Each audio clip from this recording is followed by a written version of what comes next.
Good morning student. आज की इस वीडियो में हम 11th क्लास का चैप्टर 1 स्टार्ट करने जा रहे हैं, जिसमें कि हम इंट्रोडक्शन टू अकाउंटिंग कर रहे हैं। और 11th class, I welcome you in commerce stream. आपने बहुत अच्छा सब्जेक्ट चूज़ किया है। और हमारे पास आज का जो ये टॉपिक है इंट्रोडक्शन टू अकाउंटिंग, इससे पहले हम कुछ जनरल डिस्कशन कर लेते हैं। फर्स्ट ऑफ ऑल, जब भी हम कॉमर्स चूज़ करते हैं तो हमारे माइंड में एक चीज़ होती है कि हम बिज़नेस के बारे में पढ़ने जा रहे हैं। एग्जैक्टली हम बिज़नेस के बारे में ही पढ़ने जा रहे हैं। बिज़नेस हमारा थ्योरेटिकल नॉलेज है। थ्योरेटिकल नॉलेज का मतलब है कि हम कोई भी सोल प्रॉपर्टीशिप बिज़नेस स्टार्ट करने जा रहे हैं, हम पार्टनरशिप बिज़नेस स्टार्ट करने जा रहे हैं, या फिर हम कंपनी स्टार्ट करने जा रहे हैं, तो उसका क्या प्रोसीजर है, कौन कौन से डॉक्यूमेंट्स प्रिपेयर करने पड़ेंगे, क्या क्या उसकी रिस्पॉन्सिबिलिटीज़ हैं, क्या क्या हमारी ड्यूटीज़ हैं, हमारे राइट्स क्या क्या हैं। तो ये जो जितना भी थ्योरेटिकल नॉलेज है ये बिज़नेस स्टडीज़ में हम लोग पढ़ते हैं। लेकिन यहाँ पर अकाउंटिंग के अंदर हम क्या करते हैं कि जो भी बिज़नेस की वर्किंग होती है, ठीक है, जो भी बिज़नेस की वर्किंग होती है उस वर्किंग को रिकॉर्ड करना अकाउंटिंग है, in simple form, in simple words. ठीक है, तो जैसे आपने घर में भी देखा होगा कि हमारे घर में जैसे कि फादर मदर को सैलरी मिलती है, हमारे महीने के जो भी खर्चे होते हैं उन सभी को वो रिकॉर्ड करते हैं, एक डायरी में रिकॉर्ड करते हैं, किसी कॉपी में, रजिस्टर में रिकॉर्ड करते हैं। तो बिज़नेस में भी कुछ ऐसा ही है कि जब हम बिज़नेस रन कर रहे हैं तो बिज़नेस किस लिए रन कर रहे हैं, हम प्रॉफिट अर्निंग के लिए। ठीक है, और बिज़नेस क्या होता है, जो कि हम रेगुलर बेसिस पे एक ही वर्क करते हैं। ठीक है, यानी कि एक ही वर्क जो हम डे टू डे करते हैं और जिसका हमारा पर्पस क्या होता है, प्रॉफिट अर्न करना। ठीक है, तो ये तो हुई बिज़नेस के बारे में। और अकाउंटिंग के बारे में कि अकाउंटिंग क्या है, कि जो भी हम वर्क कर रहे हैं उस वर्क को कहीं ना कहीं लिखना, और at the end of the year 12 month का पीरियड है, तो 12 मंथ के बाद हम उसके बारे में देखते हैं कि हमारी जो इनकम है उसमें से एक्सपेंसेस लेस करके हमें इनकम हुई है, हमें प्रॉफिट हुआ है या फिर हमें लॉस हुआ है। ठीक है, तो अभी हम अगर अकाउंटिंग के बारे में बात करें तो ये हमारा जो अकाउंटिंग है ये सिंपल, ये इंग्लिश का एक वर्ड लेकर चलते हैं। ठीक है, इंग्लिश का एक वर्ड लेकर चलते हैं। जैसे कि हम कहते हैं, आपने इंग्लिश में भी पढ़ा होगा, जैसे हमारे पास होता है वर्ड राइटिंग। ठीक है, राइटिंग। हमारे पास होता है वर्ड डांसिंग। ठीक है, तो क्या मतलब है इसका, कि ये क्या है, एक प्रोसेस है, यानी कि हम लोग इस कामों में इंडल्ज हैं, हम ये काम कर रहे हैं। ठीक है, तो अकाउंटिंग क्या है, अकाउंटिंग ही हमारी क्या है, एक प्रोसेस है।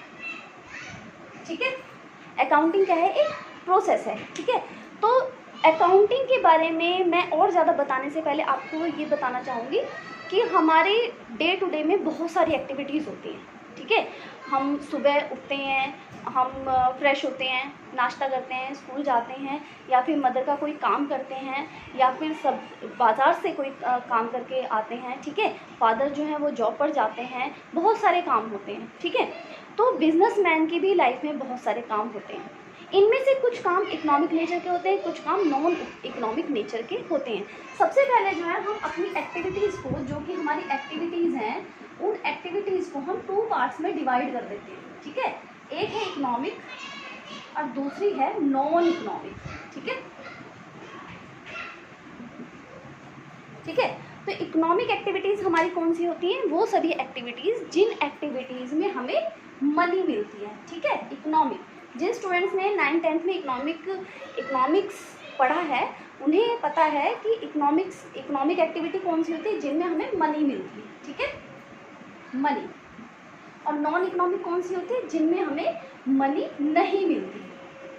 ठीक है, मनी नहीं मिलती। ठीक है, तो अकाउंटिंग में हम क्या करते हैं कि जो हमारी इकोनॉमिक एक्टिविटीज़ हैं उन सभी को हम रिकॉर्ड करते हैं। ठीक है, हम सभी को रिकॉर्ड करेंगे, उनका फाइनल रिजल्ट निकालेंगे। फाइनल रिजल्ट का मतलब है कि हमें प्रॉफिट हुआ है या फिर लॉस हुआ है। ठीक है, अभी हम ज़्यादा कुछ डीपली नहीं पढ़ेंगे, लेकिन हम थोड़ा थोड़ा बस इसकी आउटलाइन ही सीखेंगे। अभी जैसे हमने इकोनॉमिक एक्टिविटीज़ की बात करी है कि हम अकाउंटिंग के अंदर इकोनॉमिक एक्टिविटी करते हैं। ठीक है, अभी मैंने वर्ड लिखा है यहाँ पे प्रोसेस, कि अकाउंटिंग क्या है, एक प्रोसेस है। ठीक है, प्रोसेस का मतलब है कि स्टेप बाय स्टेप आप किसी काम को करते जा रहे हैं। फॉर एग्जांपल स्टूडेंट्स कि आप अभी 10th क्लास पास आउट करके 11th क्लास में आप आए हैं, तो ये एक प्रोसेसिंग के थ्रू हुआ है। सबसे पहले आपने नर्सरी ज्वाइन किया था, देन आपने केजी ज्वाइन किया था, देन आप बढ़ते बढ़ते बढ़ते 7th 8th 9th 10th, ठीक है। ऐसा नहीं है कि आपने पहले 10th कर ली हो देन 8th करी हो, ऐसा नहीं है। तो ये एक सीक्वेंस है, जैसे आप उस सीक्वेंस को ब्रेक नहीं कर सकते वैसे इस प्रोसेसिंग के अंदर जो भी स्टेप्स हैं आप उसे ब्रेक नहीं कर सकते, ठीक है। तो अकाउंटिंग क्या है, अकाउंटिंग के अंदर हम क्या करते हैं कि स्टेप बाय स्टेप हम वर्क करते हुए चलते हैं, और उसमें से किसी वर्क को हम पहले नहीं कर सकते और किसी को भी बाद में नहीं कर सकते। तो जो भी आपको अकाउंटिंग के बारे में हम डेफिनेशन बताएंगे या फिर जो अकाउंटिंग की प्रोसेस है उसके अंदर जो भी स्टेप है, उन सभी स्टेप्स को आपको क्या करना है, सीक्वेंस में सीखना है, ठीक है। और आपको उस डेफिनेशन के अंदर या जो प्रोसेस है उसके अंदर उस स्टेप को कहीं भी इधर उधर नहीं करना, अदरवाइज आपके मार्क्स कट होंगे, ठीक है। तो अभी हम डेफिनेशन डिस्कस कर लेते हैं।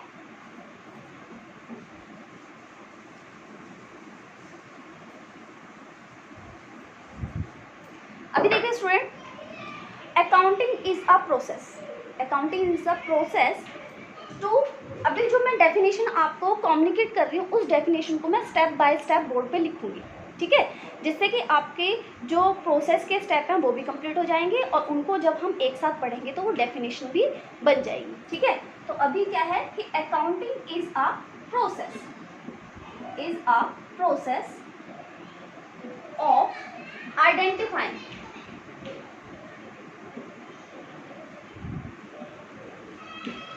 measuring, then recording, classifying,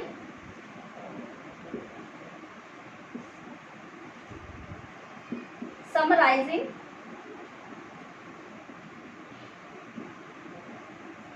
analysis and interpretation,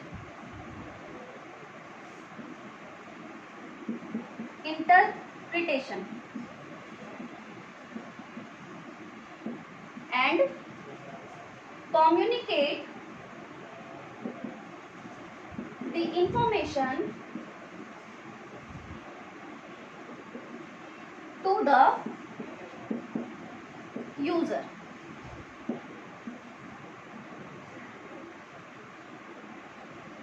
students, accounting से ये डेफिनेशन स्टार्ट हो रही है, देन ये यहाँ पर खत्म हो रही है, ठीक है। अभी मैंने डेफिनेशन को बिल्कुल फ्लो में लिख दिया है। अकाउंटिंग प्रोसेस है identifying, measuring, recording, classifying, summarising, analysis, interpretation, communicating the information to the users, ठीक है। अभी इस डेफिनेशन के बाद इसमें ही आपके फीचर्स हैं, इसमें ही आपके प्रोसेस के स्टेप्स हैं।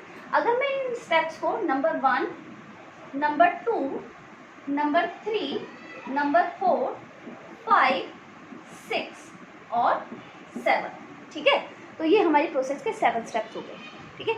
अभी हम क्या करेंगे कि डेफिनेशन को बहुत ज़्यादा डिटेल में पढ़ने की बजाय हम जैसे इसको थोड़ा थोड़ा इसके आउटलाइन समझेंगे, ठीक है।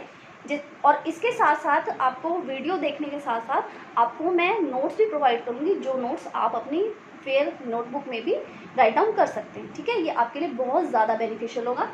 अभी देखिए कि प्रोसेस ऑफ आइडेंटिफाइंग, सबसे पहले हमारा क्या काम है, जैसे कि मैंने आपको वीडियो के स्टार्टिंग में बताया था कि हमारे जो बिज़नेस है एक इकोनॉमिक एक्टिविटी है, ठीक है, जिसके अंदर हमारे पास प्रॉफिट अर्न होगा, हमें मनी मिलेगी और रेगुलर नेचर का है। अगर हम वन टाइम एक एक्टिविटी करते हैं तो उसे हम बिज़नेस नहीं करेंगे, सिंपल सी बात है।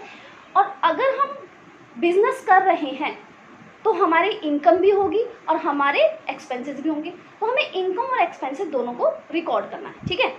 लेकिन अभी फ़िलहाल हम ये कहते हैं कि हमारे जो बिज़नेस में बहुत सारी एक्टिविटीज़ होती है, तो हम किस एक्टिविटी को रिकॉर्ड करें, किस एक्टिविटी को ना रिकॉर्ड करें, ये किस पर डिपेंड करता है कि हम आइडेंटिफाई कर रहे हैं, ठीक है। सबसे पहले अभी मैं बार बार एक वर्ड यूज़ कर रही हूँ, ट्रांजैक्शन। हमारे पास जो भी ट्रांजैक्शंस हैं, हम बार बार यूज़ होगा ये वर्ड, तो मैं आपको बता देती हूँ। ट्रांजैक्शन का मतलब होता है लेन देन, ठीक है। अकाउंटिंग की भाषा में इसको बोलते हैं ट्रांजैक्शन। तो बिजनेस के अंदर लेन देन होता है, ठीक है। हमने किसी से माल मंगवाया है, उसे पैसे दिए हैं, या किसी को हमने माल सेल किया है, उसने हमें पैसे दिए हैं। एक्सपेंसेस किए हैं, हमने स्टेशनरी मंगवाई है, हमने ऑफिस का फर्नीचर मंगवाया है या फिर हमें किसी तरह की लाइटिंग का बिल दिया है हमने, कि बहुत सारे एक्सपेंसेस होते हैं, ठीक है, और बहुत सारे इनकम्स भी होती हैं। तो अभी फ़िलहाल आइडेंटिफाई के अंदर हम क्या आइडेंटिफाई करेंगे कि हमें ये ट्रांजैक्शन रिकॉर्ड करनी है या नहीं रिकॉर्ड करनी, ठीक है। ट्रांजैक्शन जो होगी वो लेन देन होगी, तो हमें ये एक्टिविटी कंसीडर करनी है या फिर नहीं कंसीडर करनी। तो यहाँ पे हम कौन सी एक्टिविटी कंसीडर करेंगे, देखिए जो मनी टर्म की एक्टिविटी है, जो मनी टर्म की ट्रांजैक्शन है उसे हम कंसिडर करेंगे, और जिसमें मनी नहीं है उसे हम कंसिडर नहीं करेंगे, यानी उसे हम स्किप कर देंगे, ठीक है। क्योंकि बिजनेस में ट्रांजैक्शन के अलावा बहुत सारी एक्टिविटीज़ होती हैं, जैसे कि किसी का किसी से झगड़ा हो गया है, या फिर हम नॉन मॉनेटरी किसी को एप्रिसिएशन देते हैं। फॉर एग्जांपल किसी की हम असेंबली में तारीफ़ करते हैं, तो वो क्या है, उसको हम मनी नहीं दे रहे हैं, लेकिन फिर भी उसको मोटिवेट कर रहे हैं हम, ठीक है। तो जो मनी के अंदर नहीं होती चीज़ें उनको हम अपनी अकाउंटिंग में रिकॉर्ड नहीं करते, ठीक है। अभी है मेजरिंग। अभी हमें अगर ये पता चल गया है कि जो भी ट्रांजैक्शन है हमारी मनी में है, उन सभी को हम रिकॉर्ड करेंगे और बाकी को रिकॉर्ड नहीं करेंगे। तो नेक्स्ट स्टेप हमारा क्या आ जाता है, मेजरिंग। मेजरिंग के अंदर क्या होता है स्टूडेंट्स, कि अभी हमें पता चल गया हमने सेल किया है इतना, हमने परचेज किया है, हमने ये एक्सपेंसेस दिए हैं, तो उन एक्सपेंसेस की वैल्यू, ठीक है। वैल्यू का मतलब क्या होता है कि हमें मेजर करना है कि वो ट्रांजैक्शन कितनी रुपए की है, ठीक है, वो ट्रांजैक्शन की, उस ट्रांजैक्शन की वैल्यू क्या है। तो उस ट्रांजैक्शन को हम क्या करेंगे, मेजर करेंगे जिस कंट्री के अंदर वो बिजनेस होगा उस कंट्री की कॉमन करेंसी में, ठीक है, कॉमन करेंसी में हम मेजर करेंगे। नेक्स्ट हमारे पास है रिकॉर्डिंग। रिकॉर्डिंग के अंदर आता है कि जो जैसे भी हमारे पास कोई ट्रांजैक्शन होती है, कोई भी ट्रांजैक्शन होती है मनी टर्म की, तो हम क्या करते हैं, उसे इमीडिएटली हम रिकॉर्ड कर लेते हैं, ठीक है। रिकॉर्ड हम कहाँ पे करते हैं, जर्नल है उस बुक का नाम, जिसके अंदर हम रिकॉर्ड करते हैं date wise, sequence wise, chronological manner में, ठीक है। उसे रिकॉर्ड कर लिया है हमने। जो हमारा जर्नल होता है वो हमारा एक कॉमन रजिस्टर होता है, जिसके अंदर स्पेशलाइजेशन नहीं होती है, जिसके अंदर हम सभी चीज़ों को, सभी जितनी भी ट्रांजैक्शन होती है उन्हें रिकॉर्ड कर लेते, चाहे वो सेल की है, परचेज की है, कैश की है, क्रेडिट की है, what ever that is related to money, we record the transaction in journal in chronological manner, okay।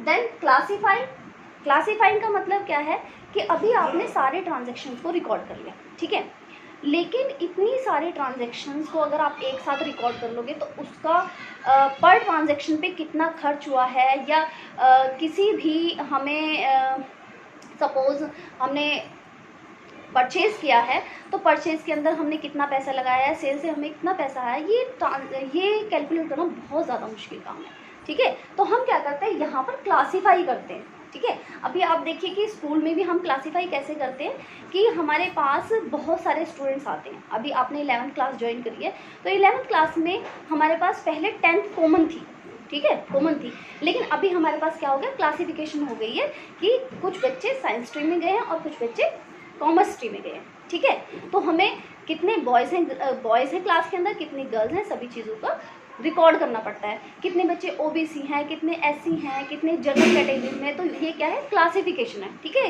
कि हम जो भी डाटा जब भी चाहें हम उस चीज़ को कैलकुलेट कर सकते हैं, ठीक है।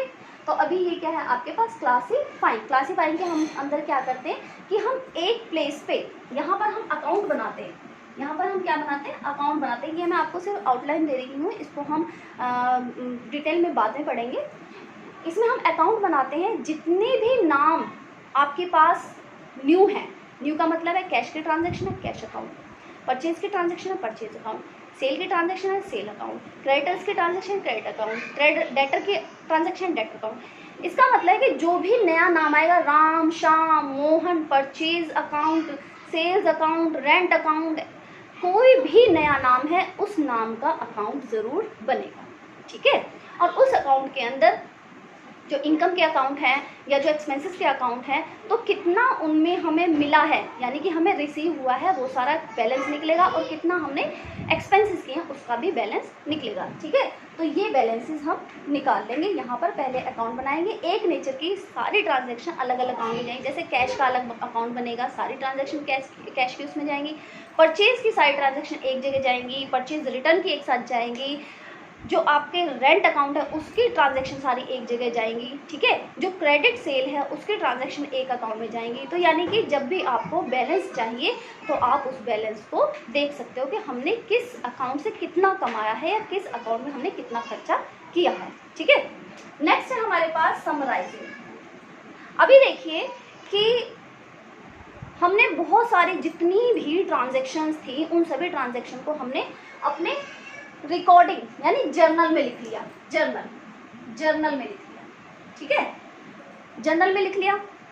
अब क्या होगा, जर्नल में तो हमें पता नहीं चल पाएगा कि हमने किस ट्रांजैक्शन पे कितना खर्चा किया है या कहाँ से हमें कितनी इनकम मिली है, तो हमने अकाउंट बना दिए, क्लासीफाई हो गया, ठीक है। अभी देखिए ये जो भी प्रोसेसिंग चल रही है इसमें से किसी भी स्टेप को आप इधर उधर नहीं कर सकते, एज इट इज़ ये चलेगा, ठीक है।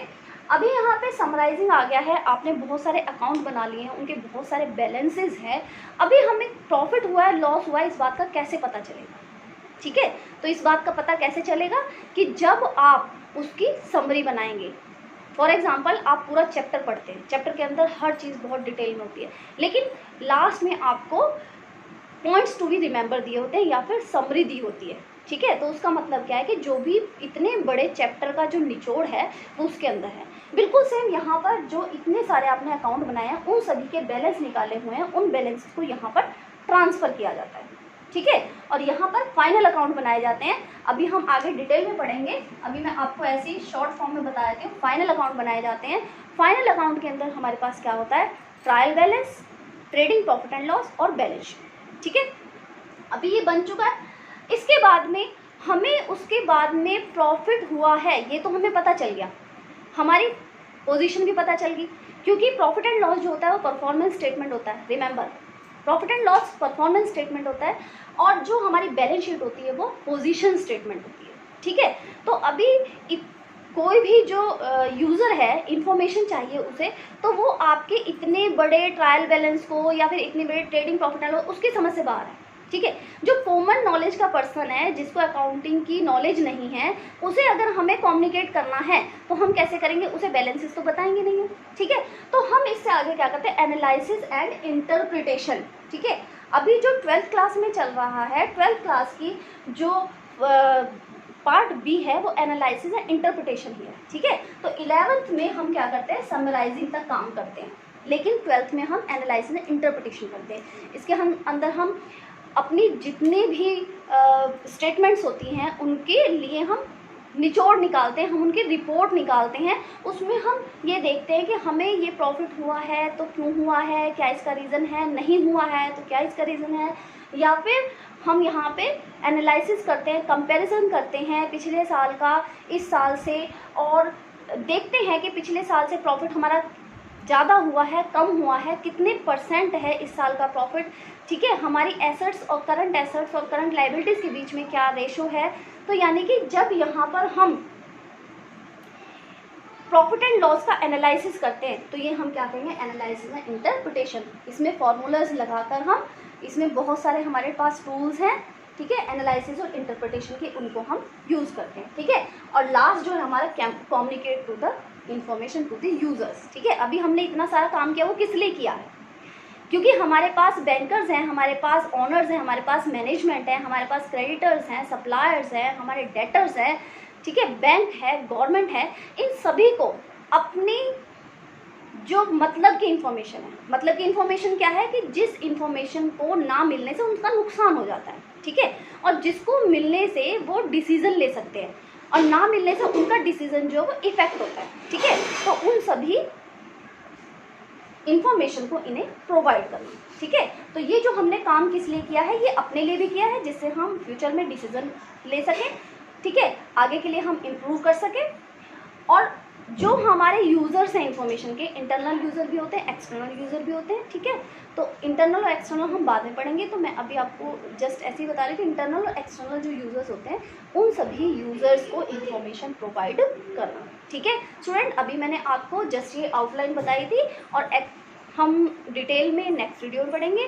तो आपको ये वीडियो अच्छी लगी तो इसे लाइक करिए, शेयर करिए, कमेंट करिए, सब्सक्राइब करिए। Thank you so much.